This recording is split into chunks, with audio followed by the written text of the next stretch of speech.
Good afternoon and welcome to today's event. My name is Shreeraj Patel, Chair of the Winnipeg Chamber of Commerce and Vice President of Commercial Financial Services at RBC.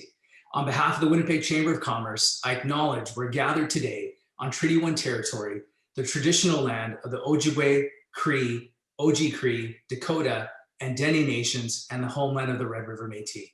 Reconciliation with our Indigenous communities is an important and ongoing journey. The Chamber is committed to, and we challenge each and every one of you to join us on this journey. To learn more, please check out the Chamber's Truth and Reconciliation Roadmap on our website at winnipeg-chamber.com/TRR. Thank you to our title sponsors, Bell MTS and the University of Winnipeg, for sponsoring today's event. We appreciate your support. We encourage you to get on social media to join in on the conversation today using the hashtag WCCBiz. I'm honored to bring you today's special event, a conversation with the Honourable Erin O'Toole, Leader of the Official Opposition and Leader of the Conservative Party of Canada. The recently elected leader is here to speak directly to you, Winnipeg's business community, about his vision and priorities for Canada. What does the future of Canada look like for Mr. O'Toole and his party? How would a federal government led by the Progressive Conservative Party support economic development differently from the current government? How do we achieve a balance between wanting to create more manufacturing jobs in Canada while maintaining our strong trade relationships? These are some of the questions Mr. O'Toole is here to answer today. Without further delay, we welcome Ryan Klassen of Bell MTS, one of our title sponsors, to introduce our special guest. Hi, I'm Ryan Klassen, Vice Chair of Bell MTS in Western Canada, and it's a pleasure to be with you this afternoon to introduce the Honourable Erin O'Toole, Leader of the Official Opposition and Leader of the Conservative Party of Canada. And we're pleased to sponsor this event, which is a wonderful opportunity to hear the leader's vision and priorities for Canada. Throughout this year of change and uncertainty, Manitobans have adapted in new and remarkable ways. And it's no secret that technology has been the backbone of our new reality. The Bell MTS team is committed to bringing the best in communications to meet the challenges of today and to power the economy of the future. And with our $1 billion investment plan for Manitoba, we're delivering. We've invested heavily in our networks in recent years, and they're proving resilient. A few of our investment highlights from just this last year include a $400 million investment to completely rebuild Winnipeg's communication infrastructure with state-of-the-art fiber optics, bringing the world's fastest technology to 275,000 homes and businesses across the city. We've also brought pure fiber internet to Churchill, Morden, LaSalle, Flin Flon, which join more than 30 other communities around Manitoba on our fiber network. We're also continuing to expand our mobile networks across the province with over 18 new wireless sites to previously unserved communities. And so the global crisis has underscored the growing need for innovative products and services delivered by tech companies like Bell MTS. But it has also highlighted our community's need for greater investment in frontline support for people living with mental illness. And through the Bell Let's Talk campaign, we've made incredible strides in mental health awareness and action. In the lead up to this year's Bell Let's Talk Day, almost $7 million of new funding for mental health projects across Canada was announced, including $175,000 right here in Winnipeg for the Mosaic Newcomer Family Resource Network.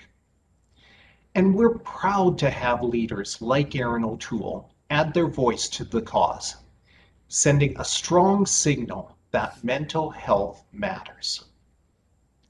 In 2014, Erin O'Toole launched the first annual Lieutenant Colonel Sam Sharp Veterans Mental Health Breakfast, sponsored by Bell Let's Talk.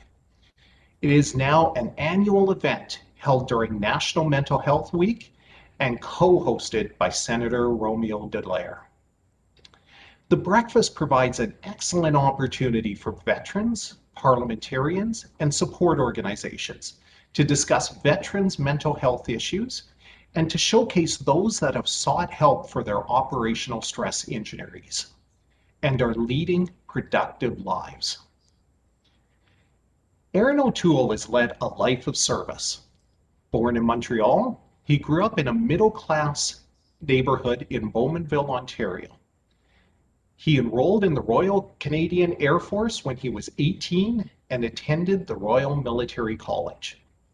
His time in the RCAF took him across Canada, completing basic training in Chilliwack, BC, earned his wings right here in Winnipeg, and served out of Halifax as a tactical navigator. After 12 years of service, Erin retired from the military and spent the next decade working in the private sector as a corporate lawyer. He is a founding member of the board of directors for the True Patriot Love Foundation, a charity that serves veterans and military families across Canada and is a strong partner of Bell Let's Talk. He has been elected to represent Durham 3 times, first in a by-election in 2012, then in 2015 and 2019.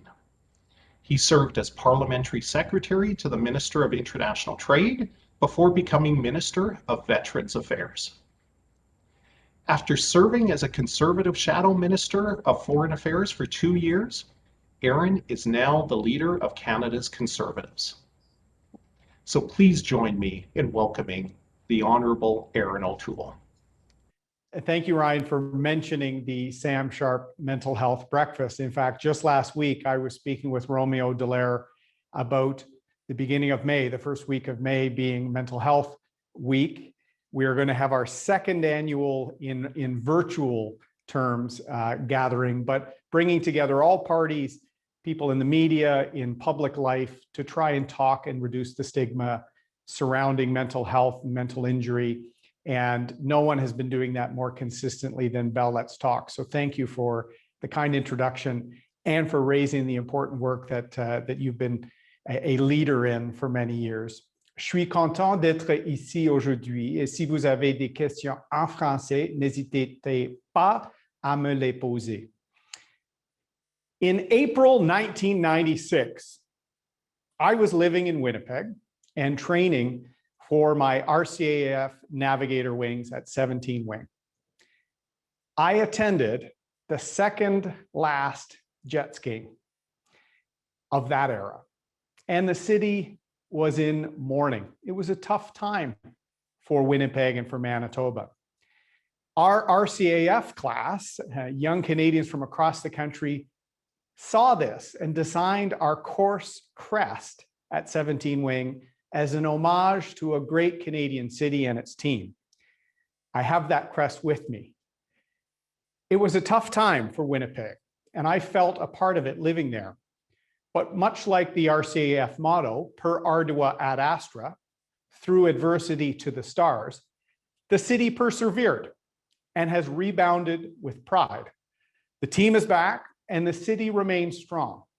And I was thrilled to tour True North Square last January. Winnipeg and Manitoba will persevere and rebound after the COVID-19 crisis as well. Manitoba has had the longest and some of the most restrictive lockdown measures in the country and just started lifting some of these restrictions a few weeks ago. So hope is on the horizon. And with key industries in Winnipeg, such as the aerospace, manufacturing, tourism, life sciences, energy, agriculture, and the environment, all of these have been put on pause due to the lockdown. The economy has sustained significant damage. Recently, I introduced Canada's Recovery Plan, a plan that will secure the future of Manitobans and all Canadians. Every Canadian deserves the security and dignity of a secure, stable, and well-paid job. Canada's Conservatives will enact a comprehensive jobs plan to recover the 1 million jobs lost during the pandemic within 1 year, and we won't stop there. We will take immediate action in the hardest hit sectors, helping those who've suffered the most, including young people and women entrepreneurs. We will rebuild Main Street by assisting small businesses and providing incentives to invest in, rebuild, or start new businesses. And we will create opportunity in all sectors of the economy and in every part of this great country. With many people working from home because of COVID-19, there has been a downside economically. Downtown businesses in Winnipeg that relied on the concentration of employees as walk-in traffic, they're suffering. 37 downtown Winnipeg businesses closed their doors for good in the last 6 months. It's a heartbreaking decision for those families with wide-reaching impacts to their employees and their suppliers. The second pillar of our recovery plan, we will announce the toughest accountability and transparency laws in Canadian history. I think it's time to clean up the mess in Ottawa with a new approach to anti-corruption. We will toughen the Conflict of Interest Act and the Lobbying Act and impose higher penalties to end abuse by insiders. We need to restore the trust of Canadians in their federal institutions, from the Prime Minister's office to the Canadian Armed Forces. Canadians deserve ethical and accountable leadership again. Third, this last year has deepened the mental health crisis our communities have been struggling with across Canada. Mental health is core to the wellness of families and of communities, and we must take immediate action to treat it properly. I've said many times, there isn't a Canadian whose family hasn't been impacted by mental health challenges during this pandemic, my own included. The isolation has been excruciating for so many people. The rate of youth in mental crisis has skyrocketed. We've seen anxiety, depression. The rate of domestic violence and addiction have gone up dramatically. Canadian families are worried about their children. Winnipeg students were able to stay in schools, but with restrictions. Canceled sports seasons, reduced socialization. All of this has caused a tremendous decline in youth mental health. Canada's Conservatives will introduce a Canada Mental Health Action Plan and boost funding partnerships with the provinces and with groups for mental health care. The great recent news of 5 youth-centered mental health hubs in Manitoba are the exact type of partnerships that we will strive to support. Fourth, I will ensure our country is never unprepared for a crisis again. Canada's Conservatives will make Canada more resilient, reduce our reliance on foreign countries, and take seriously our responsibility to protect the health of all Canadians. We will partner with pharmaceutical companies to increase the production of critical medicines and active ingredients in Canada. Fewer than 2% of Canadians have been vaccinated to date. This is unacceptable. Canadians have been understandably disappointed to see Canada trail the developed world in vaccinations. As a G7 country, we should be world leaders. And to do that, we must have domestic vaccine capacity. We will also use government procurement and investments to strengthen domestic production of PPE and other critical products. And we will overhaul Canada's national emergency stockpile system to ensure the things that we need to rapidly respond in a crisis are there when we need them. Finally, our final pillar, a Conservative government will secure Canada's economy by getting the budget back to balance over the next decade. Spending to protect Canadians during the pandemic is the right thing to do, and the Conservatives in opposition, we have supported that. But we cannot pass unsustainable debt to our children and to other future generations. Once the recovery begins in earnest, the Conservatives will get spending under control. As Canadians are vaccinated and the economy reopens, we will wind down emergency support programs responsibly. We will ensure that stimulus measures are targeted and time limited to avoid a structural deficit. And we will get the economy growing again to secure the revenue needed to pay for the services that Canadians depend on, from healthcare to old age security. As we recover from COVID-19, it's a time for certainty and competent leadership. It's a time for ethical leadership in Canadian politics again. Canadian Conservatives are ready to do whatever it takes to get the economy back on track and secure a bright future for Winnipeggers, Manitobans, and all Canadians. Canada's Conservatives got our country out of the last global recession, and I know we can lead Canadians out of this one too. We will overcome the adversity of COVID-19, and Canada will be a leader again. Thank you very much, and I'm looking forward to the discussion. Well, thank you so much, Mr. O'Toole. As you shared, you spent a bit of time at 17 Wing here in Winnipeg early in your career. As a result, you know Winnipeg is the home of Canada's Air Force, serving as headquarters to Canadian Air Divisions 1 and 2, as well as home to one of Canada's largest aerospace sectors.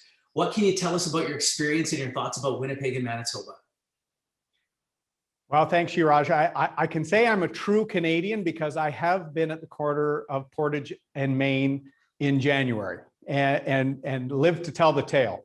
I found that friendly Manitoba lives up to its name. I had an incredible time during my posting to 17 Wing. As I said, I even brought my old Air Force patch where our navigation course paid homage to the city because it was a tough time. You remember, I wanted to evoke that to try and inspire us now coming out of the tough time of lockdowns and uncertainty around COVID.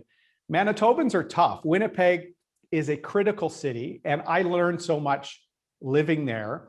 As an Air Force veteran, really proud that Winnipeg is a global center of excellence for aerospace engines and engine refurbishment.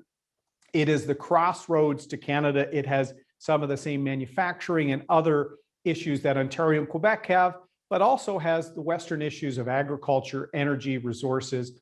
It is centrally located and can be an incredible hub. And I think its greatest days are ahead. So I was proud to be a friendly Manitoban for a year and a half or so when I lived there. And I maintain a good connection to the military families community there through my friend MLA John Reyes, who has responsibility. He sailed on a different ship than I did in the Navy, but I look forward to strong partnerships. I have a good relationship with Premier Pallister. And I think I haven't walked a mile in all shoes in Manitoba, but having lived there is certainly something that helps make me a better leader. Great, thank you. You recently said it's time for your party to change if it wants to form the next government. Can you elaborate on what you mean by that and what changes do you want to see? Thanks. The third line of my speech was leadership means knowing that there's a time you have to change and grow. And we need to grow in two key ways. We need more Canadians seeing themselves reflected in our movement, in our party, and what we're fighting for. And I've said that, more women, more younger voters, more new Canadians, particularly entrepreneurs and small business owners who are often targeted or left out by the Trudeau government. I want more Indigenous Canadians, LGBTQ Canadians to feel welcome and comfortable in our party, to help us forge a plan to get Canada moving again, be a part of this Canada recovery plan we're putting out there now. And part of that change means we have to address the issues of 2021 and look at winning the confidence of Canadians with conservative-based approaches to everything from climate change to Indigenous reconciliation to how do we learn the lessons from being unprepared in the pandemic, both at the beginning, the critical absences within long-term care. How can we make sure we're prepared with domestic PPE and vaccine capacity? This is the set of policies that I want to make sure our party has to show Canadians we have a strong vision on the economy and on job creation, but issues related to health, the environment, Indigenous issues, these are all very important to us as Canadians, and we're going to formulate a plan. And growing our movement helps bring in some of these perspectives so that we can really make sure everyone's not only represented in our movement, that we have the best ideas to make Canada a stronger, a more free, a more prosperous country in the future for our children. So that's what motivates me. And I'm glad to say it's really taking hold in a lot of parts of the country. There's tremendous interest in our party. With COVID vaccines and the provincial rollout plans picking up steam, hopefully we're moving towards the end of the pandemic. The human and economic impact, however, will remain well after. For the federal government, mapping out a robust post-COVID economic strategy is vital. What would your priorities be for rolling out an economic recovery program? How would a federal government led by your support economic development differently from the current government, both in short term and in the long term? Well, the vaccines are coming slower than we would like. All Canadians are disappointed, but I'm probably the first opposition leader in Canadian history to say every day that I want the government to succeed. I truly do, because it's health, it's the well-being of our country. And while I'm frustrated, I want them to succeed because Canadians need them to succeed. Because once the vaccinations are in place, we can start getting life back to normal, and we can address some of the immense economic challenges that we're facing post-COVID, $500 billion of debt, high unemployment, uncertainty, the mental health crisis, as I said. We need to tackle those. In terms of the difference between Mr. Trudeau and myself, apart from the fact that I have a decade in the private sector and I understand, I think, the economy and the needs of small businesses and some of our core sectors, I am not an Ottawa knows best, reimagine the economy, liberal politician. When you hear Mr. Trudeau say he's going to reimagine the economy or build back better, what if your job is in resources or agriculture or in one of the sectors that he doesn't want to build back better? How is that recovery going to hold your family and your community back? Is it going to lead to even more alienation in the West, more division, more uncertainty, more inequality? I think with the immense economic challenges post-COVID, we need every cylinder in our economic engine firing. In the West, energy, resources, forestry, our aerospace industry in Manitoba, auto and manufacturing in Ontario and Quebec, a strong growth and surviving small businesses, a plan to save them, the small businesses, many of which are hanging on by a thread. So I don't think it's time for more ideological policies from Ottawa. It's a time to make sure we move forward and that every Canadian is part of our economic recovery. So you're going to see that from Conservatives. We're proud of jobs and opportunity for Canadian families. We're proud of Canadian resources, whether they're in the ground or in our forests or in the heads of our young people. How can we really accelerate our economic recovery to lead the world? Thank you. For a number of years now, the Canadian Chamber and our Chamber have been calling upon federal government to undertake a tax reform commission that would examine the entire federal tax system, a system that hasn't been reviewed and modernized for almost a half century. Where do you stand on the need for a tax reform commission? Would you commit within the first 90 days of winning a mandate from the Canadian people to launching a tax reform commission? If so, what would your priorities be for such a commission? Well, let me say this. I do commit to modernization and simplification. I agree 100%. Thousands of pages is our Income Tax Act, and many small and medium-sized businesses don't have an army of accountants and lawyers in a compliance department to keep abreast with every tax bulletin from CRA. I know what this is like because I was a lawyer for a large corporation that could afford those large compliance wings, but 2/3 of Canadians work for a small and medium-sized enterprise. And many of the smaller ones, particularly some of those 34 businesses that have closed in downtown Winnipeg in the last 6 months, they're family owned and operated. They don't have a CA and a CFA and an in-house counsel to navigate government programs. I think if we've learned anything from the COVID recovery, the simpler we made it, the more deliverable through banks and other partner institutions, the better and faster people can get the support. The more complicated you make it, like the government did with their rent assistance, going through the landlords at first, as opposed to helping the tenants, the more complicated it is, the more small and medium-sized players suffer. And in some cases, will run out of time to restructure and will go out of business. So we're going to have a plan designed to save Main Street in whether big cities, small towns, which are going to be in crisis as we get vaccinated. And over time, we also have to simplify the tax code and keep pressure low on taxes. Right now, there is a fatigue. There is a challenge for businesses who are becoming uncompetitive. The Liberal government before COVID raised taxes on small businesses, on individuals, on an escalator tax for alcohol and some other specific. They were raising taxes across the board. And now Mr. Trudeau wants to triple his carbon tax. We can't become uncompetitive and too complex to do business. So modernization, simplicity, and keeping taxes low will be a focus. Thank you. The concept of a wealth tax has been talked about by various groups over the past few years. And you recently wrote to party members saying that it's time for wealthy Canadians to pay their fair share. What do you mean by that? And what tools would you look at to make that happen? Well, I think, as I've said many times, we need to make sure that the economic recovery post-COVID includes everyone, no one left behind. And some of the existing inequalities that were there, marginalized or underrepresented groups, a lot of women, particularly women entrepreneurs, were being hit adversely. How can we tackle that?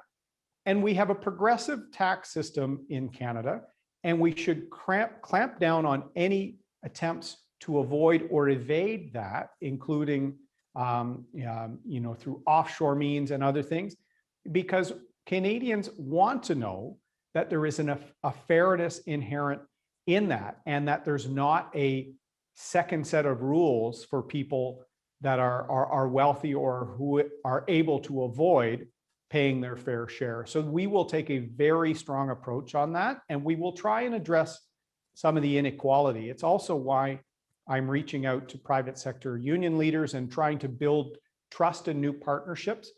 Right now, the Conservative Party of Canada is the only party that really wants to get the country working. We believe in energy. We believe in Canadian projects. We want shovels in ground. We want better and fairer trade deals. Other parties were sitting idly by when there was cascading illegal rail blockades across the country. There's been a signal sent that nothing can get done or built in Canada. And I said a bit about this in my speech. A century ago this year, we discovered insulin and gave insulin to the world for a century worth of diabetics around the world. Today, this innovative country has to rely on Spain, Belgium, or India for our vaccine shipments. So Canada needs to lead again. And as part of that, no one needs to be left behind. We need to make sure our progressive tax system is respected. And that's what people will get with a Conservative government. Great, thank you. The Winnipeg Chamber of Commerce is a founding member of the Canadian Global Cities Council, comprised of the CEOs from 9 of Canada's largest urban chambers, representing more than 50% of Canada's population and GDP. In February 2018, the council released a report calling for a national strategy for our cities focused on funding infrastructure plans in place of one-off project funding.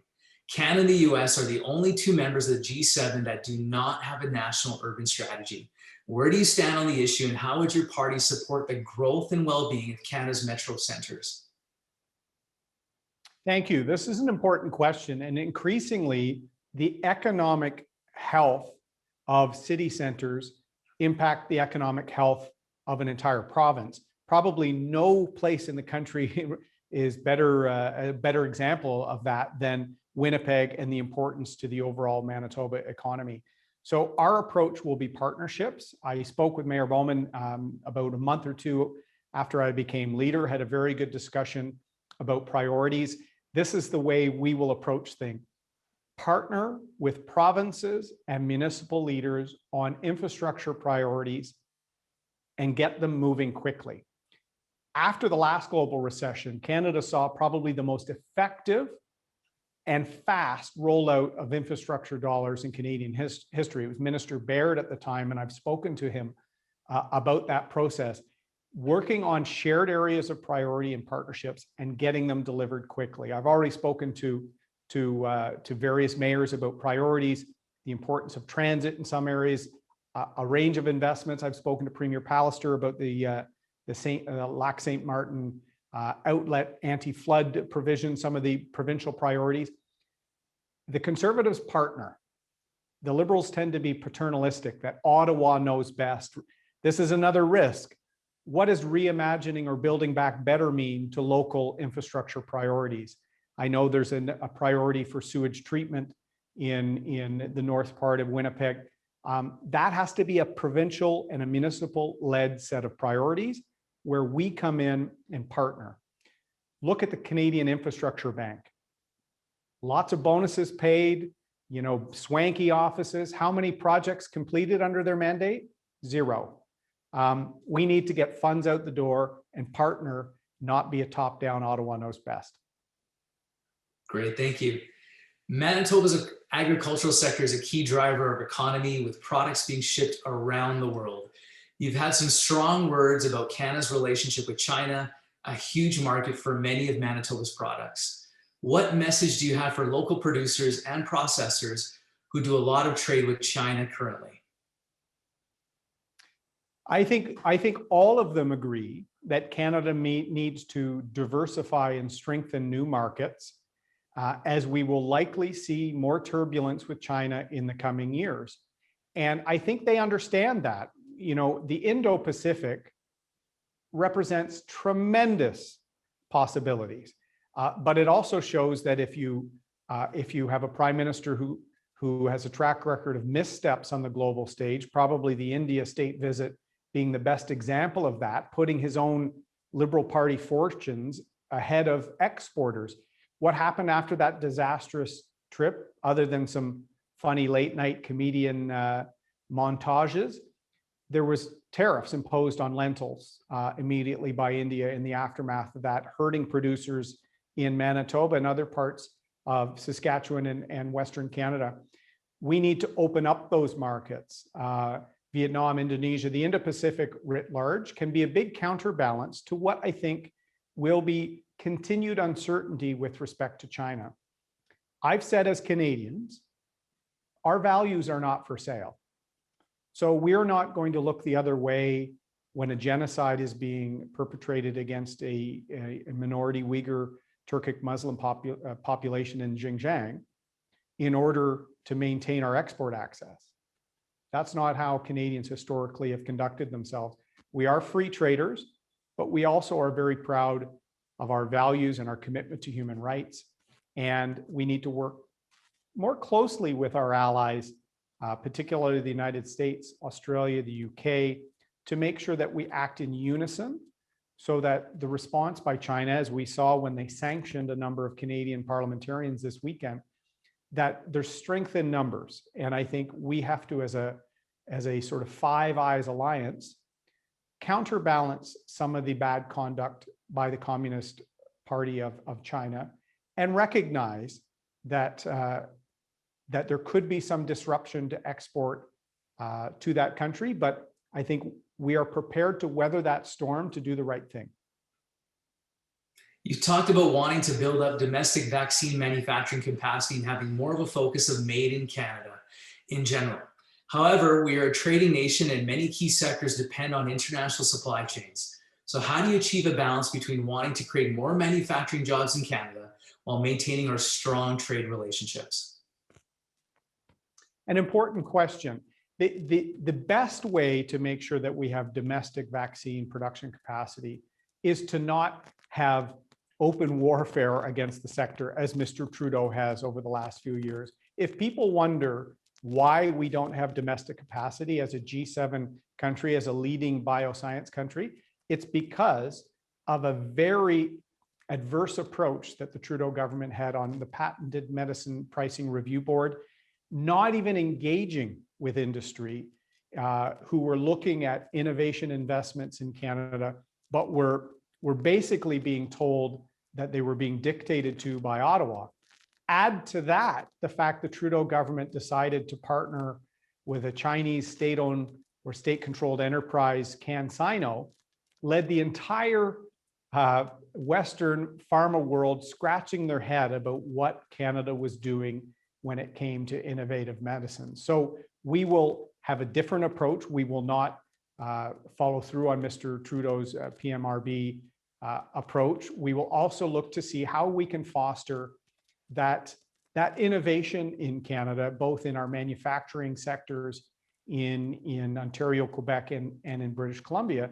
But the virology lab in Winnipeg is one of the trailblazers in the world, in fact, is looked to. So how can we take advantage of some of the innovation here now, partner for investments to make sure that we build that capacity, not just for vaccine production, but I would like to see us have domestic excellence in rapid testing and diagnostics, PPE, and all of these ingredients. We have to learn the lesson from where Canada was caught behind on rapid tests and vaccines to make sure our commitment to the health and well-being of Canadians is paramount. And this is where I think a take charge active Prime Minister will be part of the solution. Thank you. The International Monetary Fund estimates the removal of interprovincial trade barriers in Canada would add approximately $90 billion to Canada's economy. Barriers that also inflate costs to consumers in the range of 8 to 15%. Where does removing interprovincial trade barriers rank on your priorities for restarting the economy? And what role, if any, would you play in managing those negotiations? Thanks. This is a great question. You know, I had a great chat with Premier Pallister about this. This issue was an issue he was identifying when he was a federal member of parliament years ago, and there hasn't been much action. He was one of the first clarion calls to say how there was so much economic opportunity if we shed some of these barriers that built up over the years, but were actually not in our Constitution. I've read Sir John A.'s own talks about Confederation leading to more east-west trade and less north-south. The national policy and Confederation, we haven't been living up to that. And I was disappointed with the Comeau decision a few years ago, where we could have addressed 70-year-old case law from the Supreme Court that I don't think really reflected what the intention was with respect to interprovincial trade. But in recent years, MPs like Dan Albus have taken up the torch from people like Brian Pallister and have talked about it in terms of free my grapes or free my beer for more interprovincial trade in beverage alcohol. Dan has a great and innovative approach now to use Canada Post as a federal area of jurisdiction to break down some of these barriers.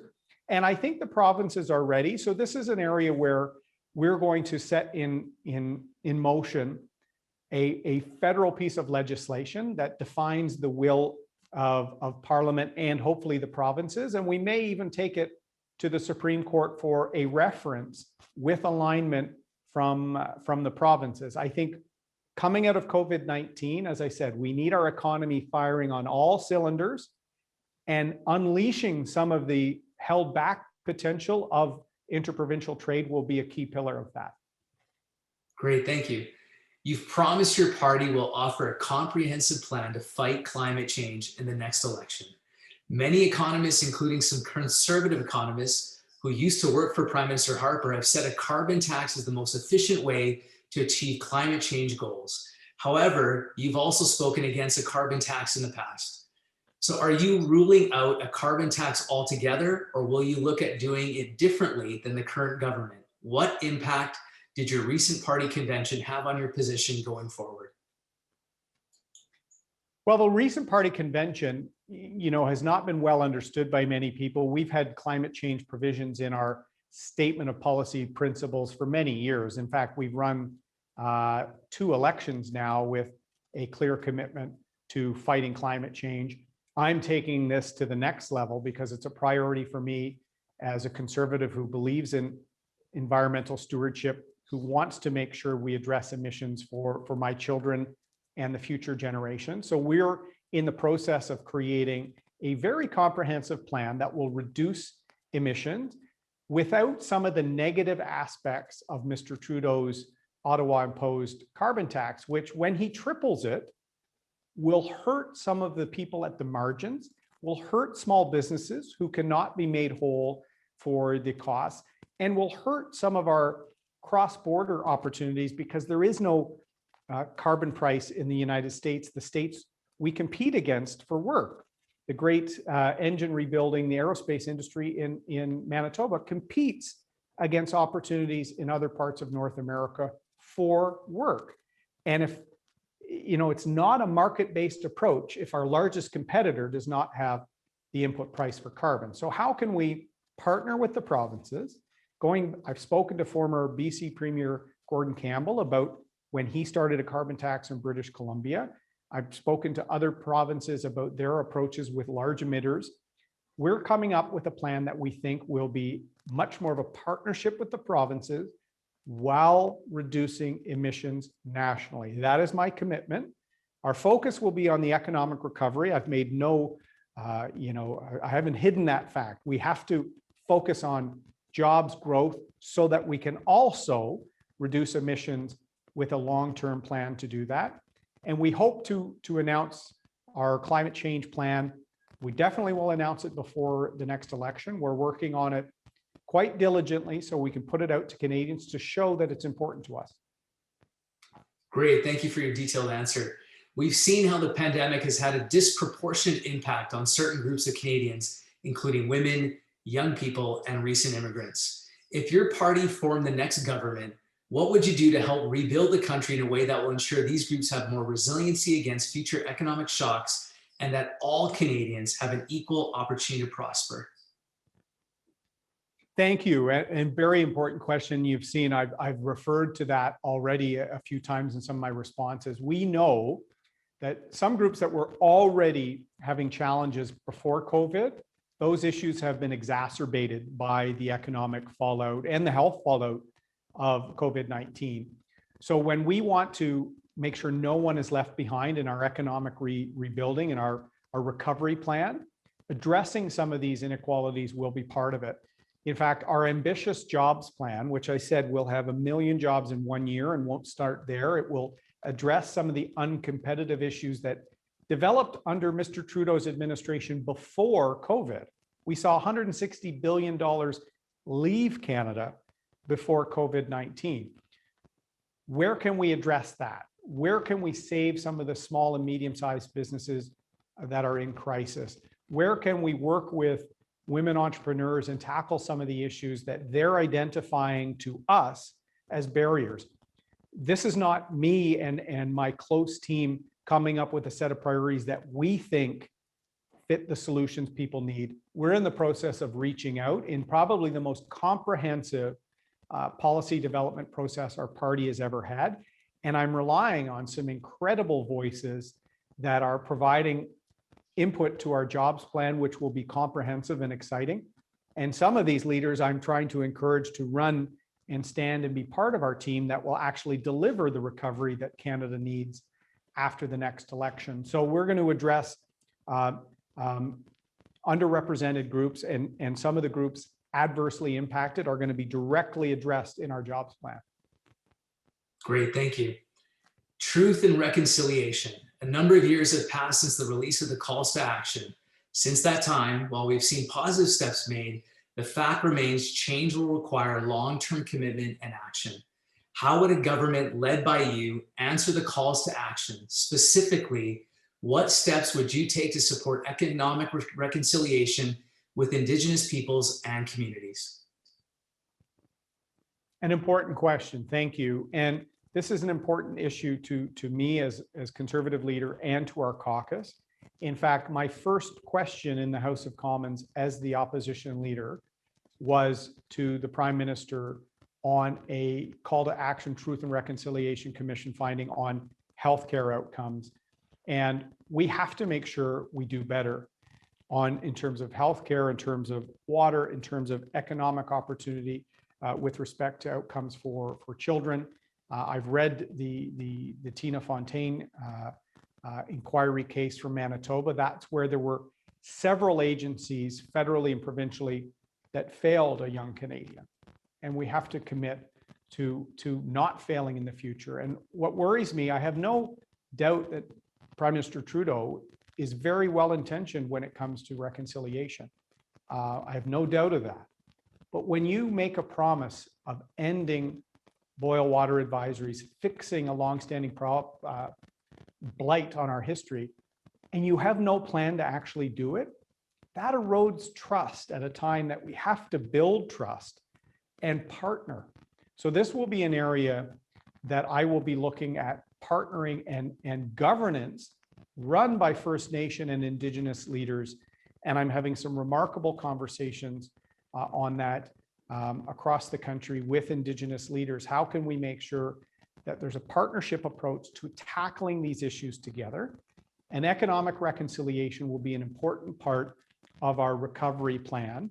And it's a big reason why I also think Mr. Trudeau's ideological approach from Ottawa, the reimagined economy, could hurt Indigenous Canadians at a critical time for economic reconciliation. Some of the energy companies in Western Canada, for example, spend hundreds of millions of dollars through Indigenous-led supply chain businesses. Some of the jobs and economic resource revenue sharing models that are available are huge economic opportunities for First Nations. When Mr. Trudeau canceled the Northern Gateway pipeline, Indigenous organizations were 1/3 equity owners. He violated the duty to consult when he eliminated that program without properly consulting them as equity owners. So this is where respect, partnerships, and building trust. I'm not going to be a prime minister that does the photo op but doesn't have a plan. Reconciliation means building trust, building commitments together, and that's what I'm already trying to do in my consultations with Indigenous leaders. Great. Well, thank you for your commitment there. I see we have time. Maybe I'll sneak in one more question. Let's turn to the issue of energy. While a great deal of the national energy conversation is focused on oil and gas, in Manitoba, we produce an abundance of renewable energy. Where does your party stand on the issues of national energy policy, in particular on alternatives to fossil fuels? Further, where do you stand on developing infrastructure beyond pipelines that would enable Manitoba to share renewable energy with other provinces? Great question. And what I would like Canadians to realize is Canada can be an ESGI energy power. Environmental social governance is now a demand of institutional investors, insurers. They want to see that producers, whether energy producers or any, have an ESG commitment. I add the I there for Indigenous partnership and participation. So whether it's hydrocarbons, whether it's hydro development, whether it's alternative, wind, solar, other things, that some of which I worked on as a lawyer in the private sector and are important. We need an energy mix, and we need to show that we can be ESGI leaders with respect to energy at home and around the world, because most other energy exporting countries are failures on ESGI, not leaders like Canada. When it comes to hydro and the intertie that could really allow Manitoba to unleash some of the true potential that is there, this is where we need long-term planning and a federal role, particularly for hydro interties. In fact, I think it went back to the Liberal government of David Peterson in Ontario that canceled the intertie for the Kanawapa. I had to remember the word in Manitoba, hydro development, which is a tremendous resource. Had that short-term thinking not been applied and they didn't cancel that deal between Ontario and Manitoba, not only would we have been able to accelerate the removal of coal from Ontario's electricity mix faster, we would have had transmission into Northern Ontario for ring of fire development and support for Indigenous communities that in many cases rely on diesel generation. So the Kanawapa and other hydro potential developments that are only currently being partially developed has to be part of our sustainable long-term mix. And it also has to be a reasonable mix. So we also have to recognize that Canadian energy, oil and gas is also the ESGI leaders in the world and will be a part of our mix for decades to come. And in fact, we should be trying to export some of that to displace energy from bad actors that don't have a commitment to human rights, the rule of law, and ESG standards. So I do think this is an opportunity for Canada to be proud of what we do and tap the great potential that Manitoba holds as part of that renewable future. Great, thank you. Maybe we'll end off on this last question, if you don't mind. National childcare, national pharmacare, national basic income. Recently, there's been a resurgence of attention to development of a new national social programming. Where does the Conservative Party stand on these issues?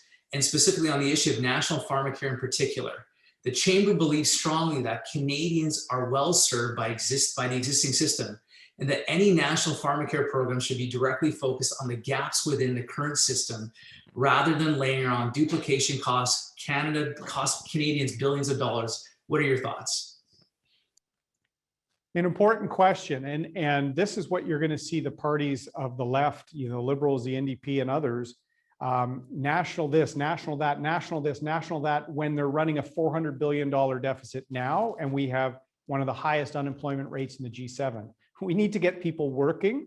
We need to address the fiscal risk to Canada and the risk to old age security, the risk to healthcare of more unsustained spending out a decade plus. We have to start addressing some of these issues. And it's by making sure that we have people that don't have access to some of these programs, whether it's childcare or whether it's pharmacare. How can we improve and address gaps without throwing out the approach now and basically eliminating the insurance pillar from the system?